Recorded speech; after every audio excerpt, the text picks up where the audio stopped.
Hey guys, and welcome to day 5 of Booktube-a-thon, and today I'm going to be doing my video challenge and my recap of how my reading is going.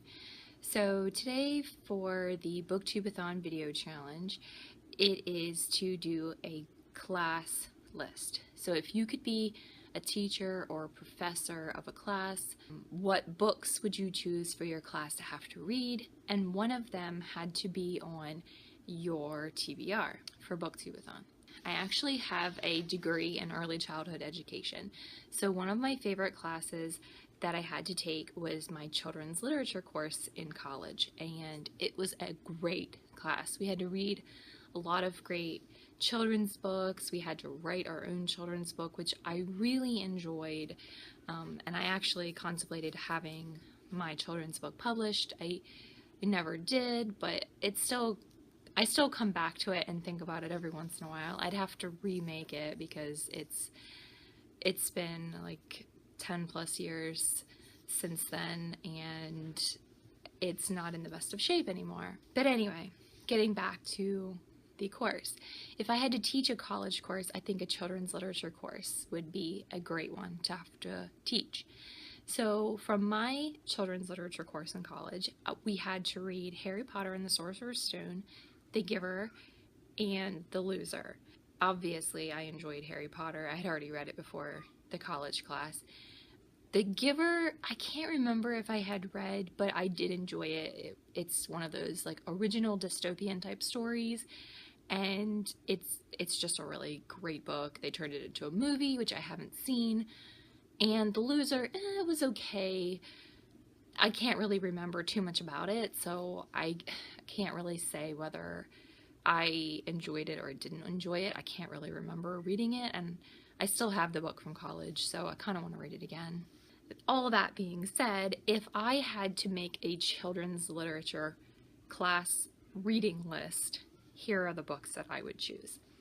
The one from my TBR, which was very easy for me to choose because it was the only book on there that I felt like would be a children's literature book, is The Tale of Emily Winsnap by Liz Kessler.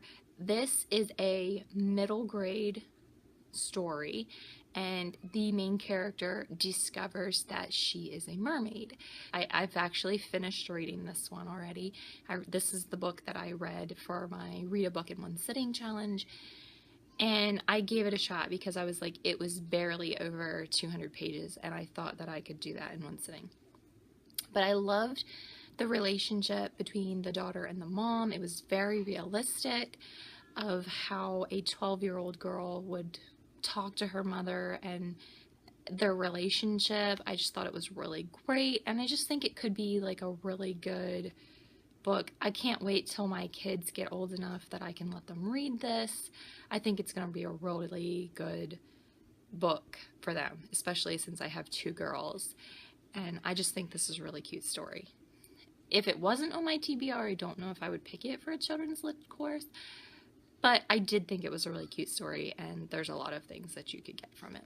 The next one that I'm going to choose is Harry Potter. I do feel like Harry Potter is one of those books that everyone should read.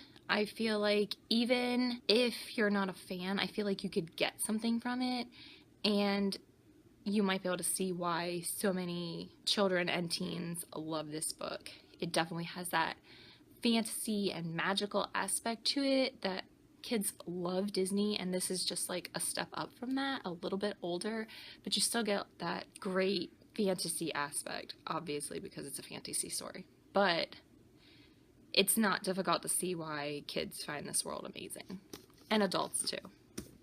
But since we're talking about children's literature course, that's why I chose that one. Now, my next books, if you saw in my thumbnail, I had so many pictures of books. I do think The Giver is a really good book that kids could read, but I have so many right here in my hands, and it's so hard to pick which one I would say to read, because the BFG, I loved reading that one as a kid. It was an amazing story. I read this one for the first time, I think, in like the 3rd grade, and I could still remember the story, and I loved it.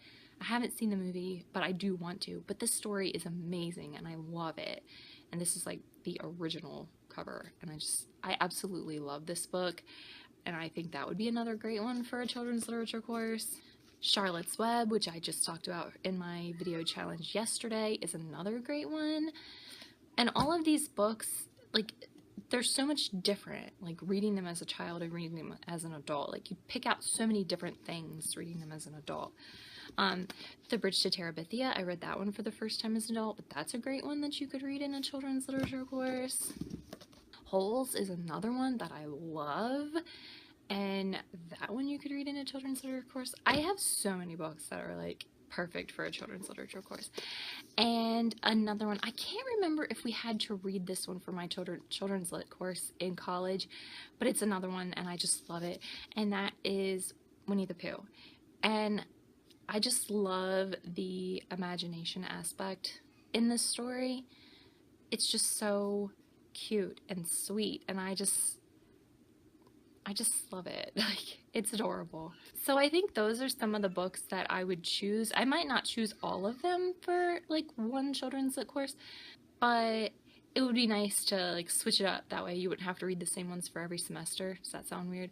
Like I think like the year before I took the children's lit course in college, we got lucky enough we had to read Harry Potter and the Sorcerer's Stone.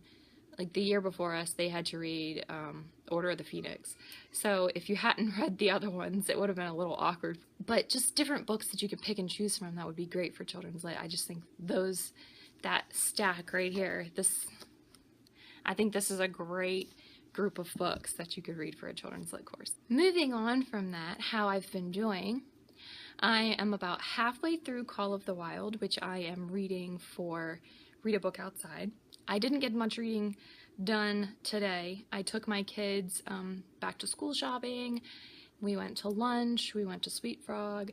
I did get a little bit of reading done while they were playing in like the play equipment at Sweet Frog, but not too much because I have 3 young kids, so I can't really take my eyes off of them. I didn't get to read outside today because it's been raining, so that kind of stinks. I did start reading Hunted by Megan Spooner.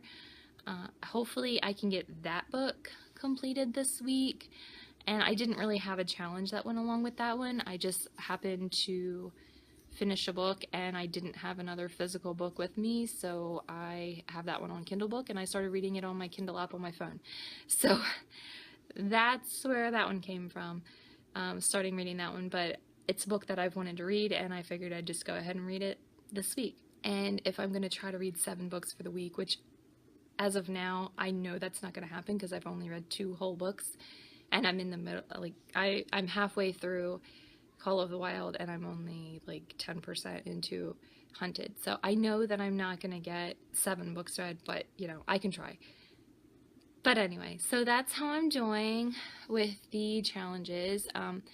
I read Eleanor and Park, and I completed Read a Book with a Person on the Cover and Read a Hyped Book for that one, and I finished The Tale of Emily Winsnap, and I completed Read a Book with a main character totally different than you, and Read a Book in One Sitting, or Read a Book in One Day with that one. So I've completed 4 book challenges with 2 books. So I feel like I'm doing pretty well so far. I'm enjoying all this time reading. It was a really nice day with my kids though, so you kind of have to pick and choose. We didn't get to do exactly what we wanted to today, and I wouldn't have got to read if we were going to do it. My kids wanted to go to the water park, but like I said, it's raining, so we didn't get to do that. I am looking forward to hopefully getting some more reading done tomorrow. My kids are spending the day with their grandparents, so maybe I can get some reading done. My husband and I are actually going to a company work party, so I don't want to be totally antisocial at his work party and read, but I might be able to read in the car on the way to and from. So we'll see how much reading done I can get for the rest of today, because it's only like 3 o'clock, and hopefully I'll get some reading done today and tomorrow, and I still have Sunday. So that's what I've done so far. Thanks for joining me. If you liked this video, please leave me a like, and if you would like to be notified when I post new videos, please subscribe, and I look forward to seeing you guys tomorrow. Bye!